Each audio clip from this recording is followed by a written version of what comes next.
Tí mũi dương châu từ căn Facebook hai phần tốt móc cho cần lại tre bay nâng mũi máu hai viên nâng lột ten mũi bị thả page vô bị page phần tốt máu vô bị create hai phần tiếp máu vô bị professional chân dương cho lơ professional nâng hái sầm rạp bằng cao page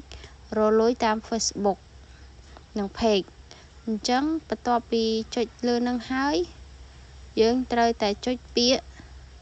nịch nơi kháng cào bắt đầu bị chơi bịa nơi kháng cào hái dương trời vô bịa create new page đôi sự nhà pruin đã bán lột nơi trắng trắng như thời vô mùi nắng bắt đầu bị vô mùi nắng hái chụp nịch hai bắt đầu máu cái này ní cứ dương đã ở vậy các bạn này đại dương trong tờ xe đã đôi nhóm đã đầm na cầm san tam khai trên tờឬក៏បែបធម្មជាតិtrên tờចឹងកន្លែងហ្នឹងអ្នកទាំងអស់គ្នាអាចទៅសេនៅកន្លែងហ្នឹងបានអញ្ចឹងពេលដែលយើងទៅសេហើយយើងអាចចុចពាក្យនិចបន្តទៀតបានអ្នកទាំងអស់គ្នាអញ្ចឹងរងចាំបន្តិចទៅដោយសារខ្ញុំទៅសេរៀងយូរដែរបន្តមក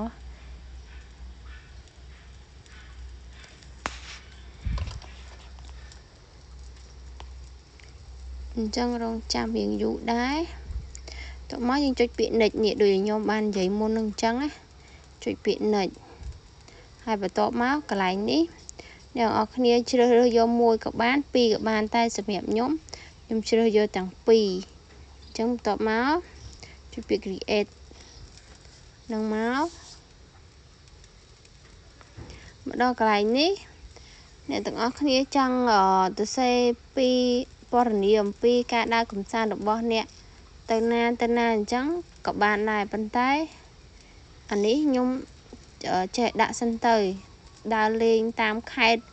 ឬក៏តាមអីចឹងទៅហើយសម្រាប់នៅខាងក្រោមតកតងនឹង website ហ្នឹងអ្នកគ្នាចង់ដាក់ពីឥឡូវហ្នឹងក៏បានចាំបង្កើតឲ្យដាក់ក៏បានដែរដាក់ពីchannel YouTube របស់អ្នកនរគ្នាក៏បានអី TikTok Facebook អីផ្សេងយើងអាចដាក់នៅក្នុង website នឹងបានហើយបន្ទាប់មក email អ្នកនរគ្នាមាន email ផ្ទាល់ខ្លួនអាចដាក់នៅ email នឹងក៏បានដែរហើយសម្រាប់ទូរស័ព្ទដៃដាក់លេខទូរស័ព្ទដៃអ្នកនរគ្នាក៏បានឬក៏ចាំបង្កើតឲ្យដាក់ក៏បានសម្រាប់ address គឺខ្ញុំអត់ទាន់បំពេញទេតើខ្ញុំបង្កើតហើយខ្ញុំនឹងបំពេញ address នៅក្នុងហ្នឹងអញ្ចឹងខ្ញុំអត់ទាន់បំពេញអីទាំងអស់ address city ឬក៏ personal code ហ្នឹងក៏អត់ដែរគឺកន្លែង3ហ្នឹងខ្ញុំអត់បំពេញទេបន្ទាប់មកខ្ញុំយកពាក្យថា open នៅខាងក្រោមនេះគឺខ្ញុំបើកវា24ម៉ោងកន្លែង open 24ម៉ោងជារៀងរាល់ថ្ងៃអញ្ចឹងអ្នកនរគ្នាចុចមកនៅខាងក្រោមហ្នឹងបន្ទាប់ពីទី1ហើយទី2យើងចុចអាហ្នឹងមកហើយបន្ទាប់ពីហ្នឹងហើយអ្នកទាំងអស់គ្នាចុចពាក្យថា next បន្ទាប់មកទៀតមកយើងចូលកន្លែងនេះគឺឲ្យដាក់ profile ហើយនឹង background នៅខាងក្រោយ profile ហ្នឹងអញ្ចឹងយើងចូលទៅ profile ចូលទៅកាន់រូបដែលយើងចង់ដាក់មួយណាក៏បានដែរអញ្ចឹងខ្ញុំយករូបដាក់នៅកោះកុងអញ្ចឹងខ្ញុំយកដាក់ដូចគ្នាខាងលើនឹងដែរអញ្ចឹងបន្ទាប់ពីយើងដាក់រួចរាល់ហើយយើងចុចពាក្យថា next ហ្នឹងទៅហើយបន្ទាប់មកនឹងលោតផ្ទាំងមួយទៀតសម្រាប់ក្នុងការ add friend ទៅនរណាម្នាក់ប៉ុន្តែកន្លែងហ្នឹងយើងចង់ add ក៏បានអត់ក៏បានតែបើសម្រាប់ខ្ញុំគឺខ្ញុំអត់ add ទេខ្ញុំយក concept បើ add យក interview ហើយចុចពាក្យ next បន្ទាប់ពីហ្នឹងមកអ្នកទាំងអស់គ្នាចូលបើកអាហ្នឹងទាំងពីរមកហើយចុចពាក្យថា done បន្ទាប់ពី done ហើយវានឹងចេញ Facebook page ឲ្យអ្នកទាំងអស់គ្នាអញ្ចឹងមានន័យថាយើងបង្កើតរួចរាល់ហើយប៉ុន្តែសញ្ញារង្វង់មូលនេះមានន័យសម្រាប់វងមូលហ្នឹងគឺចង់ដឹងថាយើងហ្នឹងពេញអត់ទេចឹងសម្រាប់ចូលមកកន្លែងនេះយើងចូលផុសstatus មួយសិនមកយើងចង់ទៅសេពីអីក៏បានដែរក្នុងគោលបំណងការផុសរបស់យើងអញ្ចឹងទៅ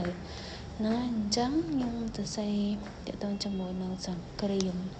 រវាងប្រទេសថៃនិងប្រទេសកម្ពុជាអញ្ចឹងរងចាំតតែខ្ញុំទៅសរសេរអស់សិន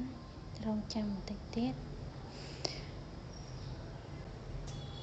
សម្រាប់ការ post status ហ្នឹងយើងចង់ post ពីអីផ្សេងក៏បានអ្វីដែលយើងចំណង់ចិត្តក្នុងការ post លើ status ហ្នឹងអញ្ចឹងថ្មីថ្មោងចេះតែ post សិនទៅ post ជារូបភាពក៏បាន post ជារបៀប status ទៅសេអក្សរអញ្ចឹងក៏បានដែរអ្នកទាំងអស់គ្នាបន្ទាប់ពីការទៅសេចាប់ post នៅលើ status ហ្នឹងហើយយើងអាច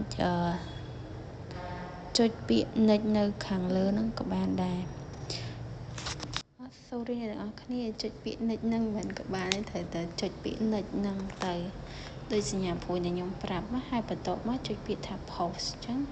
វា post ហើយបន្ទាប់ពី post យើងចុចពាក្យ done ហើយចុចពាក្យ back ត្រឡប់មកវិញមកអញ្ចឹង status ដែលយើងបានបង្ហោះមិញគឺវារួចរាល់ហើយអញ្ចឹងយើងចូលទៅមើលអានេះវាបាន 90% ក្នុងការបន្ទាប់ពីបាន 90% ហើយយើងចូលកន្លែងសញ្ញាលេខទូរស័ព្ទ number ទូរស័ព្ទហ្នឹងមកយើងដាក់លេខទូរស័ព្ទដែលទាក់ទងជាមួយនឹងFacebook page របស់យើងហ្នឹងអញ្ចឹងយើងត្រូវដាក់កាតុយ855ណាសម្រាប់បោះខ្មែរយើងមុនហើយបន្ទាប់មកវានឹងលោតចេញមកបន្ទាប់ពីហ្នឹងមកទៀតយើងចូលទៅកាន់YouTube តែដោយសារខ្ញុំ copy link ពី YouTube អញ្ចឹងខ្ញុំត្រូវយកពី YouTube number link ហ្នឹងមកខ្ញុំមាន channel YouTube ដាក់ TikTok ក៏បាន Facebook ក៏បាន copy link ហើយយើងផាសវាមកលើហ្នឹងហើយបន្ទាប់មកវាជាដែល link ដែលយើង copy ពី YouTube មកអ្នកនរគ្នាអញ្ចឹងវាចេញមកអញ្ចឹងយើងចង់ copy ពី YouTube ក៏បានពី TikTok ឬក៏កម្មវិធីផ្សេងៗក៏បានតាមចំណង់ចិត្តអ្នកទាំងអស់គ្នាអញ្ចឹងខ្ញុំ copy ពី YouTube មកបន្ទាប់ពីហ្នឹងមកទៀតយើងចូលដាក់address អាស័យដ្ឋានផ្ទាល់ខ្លួនរបស់យើងថានៅណានៅខេត្តណានៅទីក្រុងអញ្ចឹងយើងបំពេញព័ត៌មាននៅក្នុងហ្នឹងមកនីមួយដែលតាម tab នីមួយដែលបានព្រួយដែលខ្ញុំដាក់ហ្នឹងមកអញ្ចឹងអានេះខ្ញុំដាក់ចោលទេ enter postcode ហ្នឹងខ្ញុំចេះតែដាក់ចោលទេអ្នកនរគ្នាចង់ដាក់មិនក៏បានដែរស្រាប់តែចិត្តអ្នកនរគ្នាអញ្ចឹងណាខ្ញុំចេះតែដាក់ទេអញ្ចឹងនៅពេលដែលយើងបន្ទាប់ពីកន្លែងនេះគឺយើងដាក់លេខទូរស័ព្ទ